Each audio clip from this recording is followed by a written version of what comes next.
Massive AI hedge fund lost $40 billion yesterday because they got this wrong. What's up, everybody? Very special episode today on PN and Friends. We got Pablo Heman here. What's going on, brother?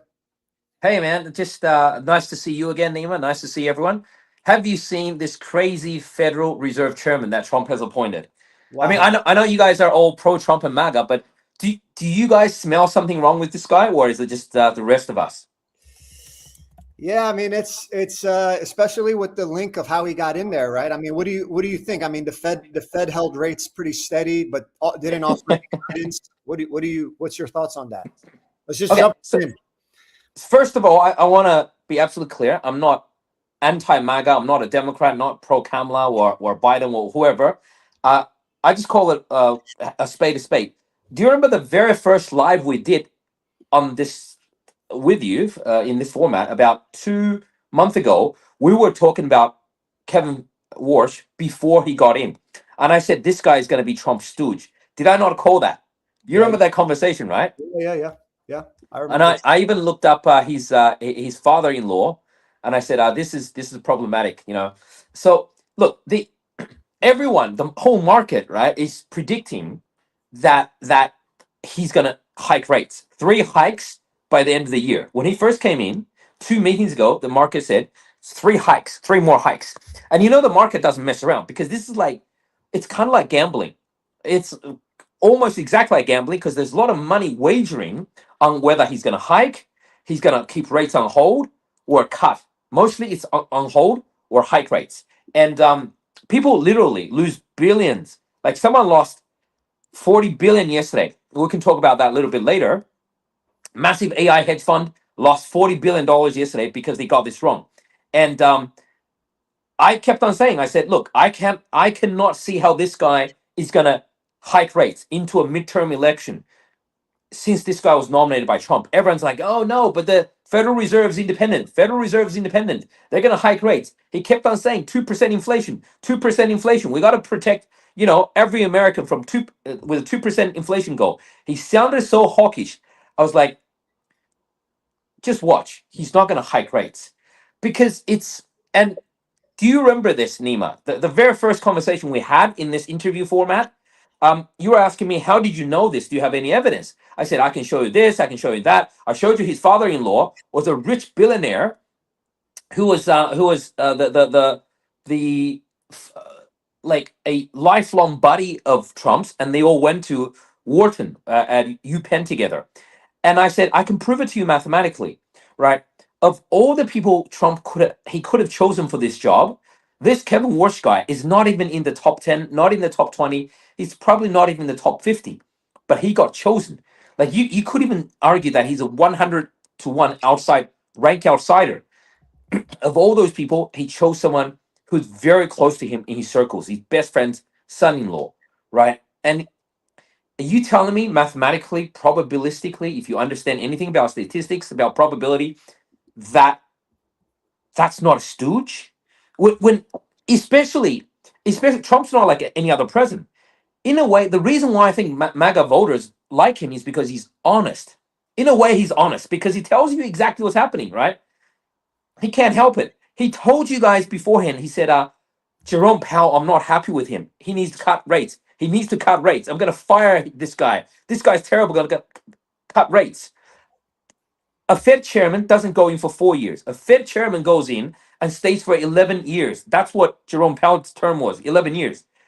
He he waits 1 year to get rid of Jerome Powell, and he's got 3 more years left. You think he's going to nominate a guy who could last 11 years in there? You think he's going to pick one guy, the one guy he can't control? If he wants to pick a guy he can't control, there's like 20 different guys, 30, 40 different guys who are more qualified, ranked above him. And he picks this one guy. Like, yeah, when I said this, people were in doubt. They were like, are you saying, Pablo, that the Federal Reserve is not independent? It's controlled by the presidency? I'm like, no, normally not, usually not. But in this case, it's pretty obvious. It's like, I want to ask you guys, like, as a MAGA voter, as a fan, do you guys see? Does this make sense to you, or do you think I'm bipartisan and totally biased? I mean, I think the thing is that the Fed chairman has a reputation, man, that he's generally honest. He cares about his credibility, and honestly, I think it's a W Trump for if if he's playing a role in having him. In this respect, I say give him credit that he didn't just bring in a guy that's just a flat out liar.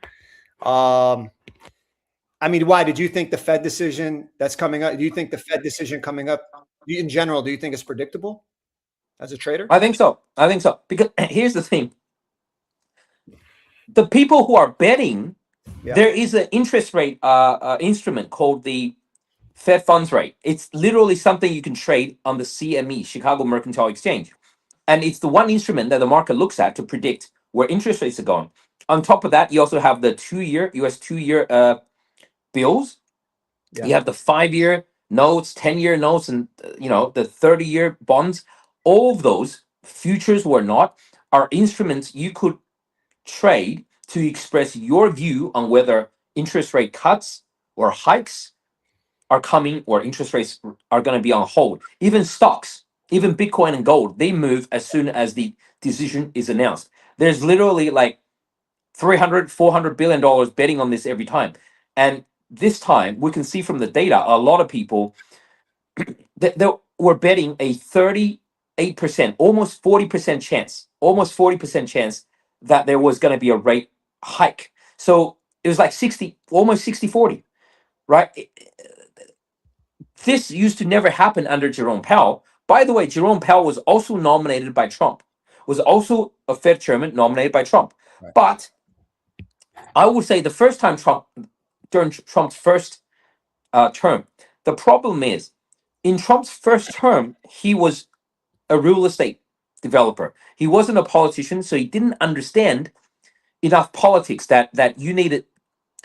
He was a little bit naive, to put it plainly. So he picked a guy he couldn't control. And so he was going to make sure that the second chairman he picks is going to be somebody he can control. So And I've been saying, yeah, go on. no, just I just don't want to forget. Do you think that the bond market's front running the Fed, according to what you're saying here? Or what do you like? What are you suggesting or not suggesting? They always, the bond markets and the bills markets and the short-term Fed funds rate markets, they always try to front run the Fed Yeah, because in the old days, that's what you're supposed to do.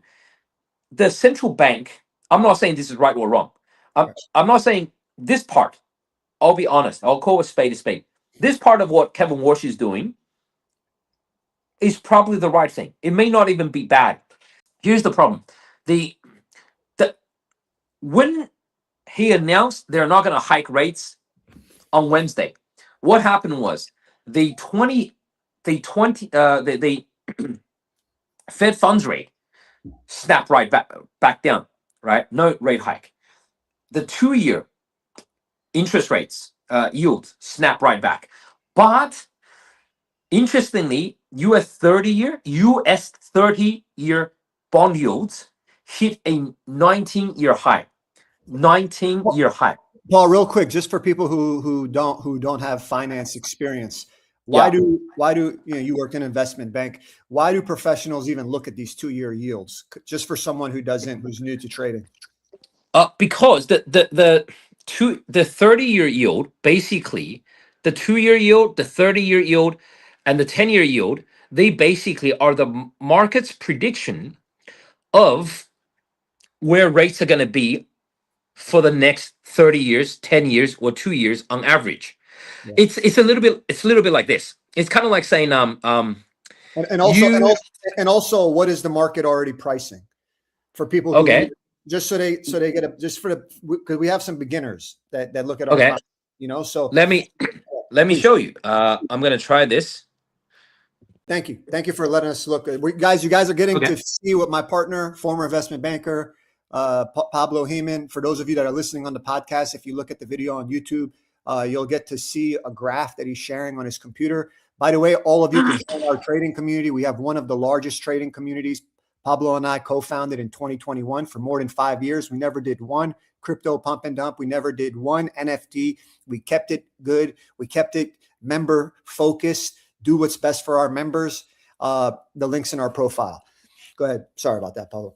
Okay, so I was trying to think of an analogy, like let's say, okay, let's say if you are a t-shirt maker, if you're a shoemaker like Nike, and you want to know how to run your business, maybe not as big as Nike, you're just the average guy who makes t-shirts and souvenirs, and you want to you don't know who's going to win the Super Bowl this year, but do know that whoever wins is going to sell a lot of merchandise, is going to sell a lot of t-shirts and shoes. So as a small businessman, what do? Then you go to the betting markets. The betting market's going to tell you, it's 80-20 odds that the Patriots going to win. And so you order a lot more Patriots shoes, t-shirts, and souvenir to sell than the other team, right? Now, same thing here. That's the best way probably to get the average person to understand. This is basically the market saying where the average rate for US government yields are going to be in the next 30 years. And right now it's saying on average 4.73%. But okay, whilst we're on the 10-year, that's also breaking out. Because look at this. This is 10-year. This is probably arguably the most important rate in the world, right? This is see that important trend line going down, and now it's broken out. It's busted out. So basically, that's a pretty big breakout. On the day, look at this. I'm going to show you on the day the meeting happened, right? This was Wednesday. He cut rates, but the 10-year yield, the most important yield in the world, they call that risk-free rate, went up. Think about what that means. You cut rates, it's supposed to go down, but the 10-year yield went up. Yeah. What that's saying is the market is calling bullshit on him. The market is saying, yeah, we don't believe you. You cannot manage interest rates. You cannot manage inflation very well. Look at this. Look at this. It's a 20-year record, right? 20-year record. Hold on to your hats, everyone. He said we do not hike rates. When the market was expecting rate hikes, he says we're not going to hike rates. And then as soon as he said that, the market goes bullshit. Boom, boom, boom. By Friday, we're here, right? Like the market is basically saying we think you're going to mismanage the economy, and inflation is going to be so bad that for me to buy a 30-year bond, I'm going to demand a much higher rate. Because if inflation is going to get to like 3%, 4%, then my bonds, I'm going to need it to pay me 5.25%. It basically went from 5.1 to 5.25% in 3 days. That's a huge move. And let me show you now. This is a 20-year new all-time high. So look at this.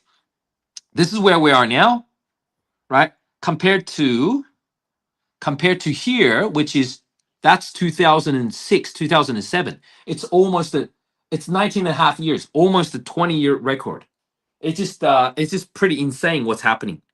Like to see a Federal Reserve chairman do that. You know what I mean? Well, everybody, we would love for you to join our trading community. Since 2021, we have over 40,000 members in the Discord. We have one of the largest trading communities. It's also beginner friendly. We have a special where you get 1 year annual membership for the price of 10 months. The link's in my profile, Pablo's profile, on our page's profile, PN and Friends profile. We'd love to have you.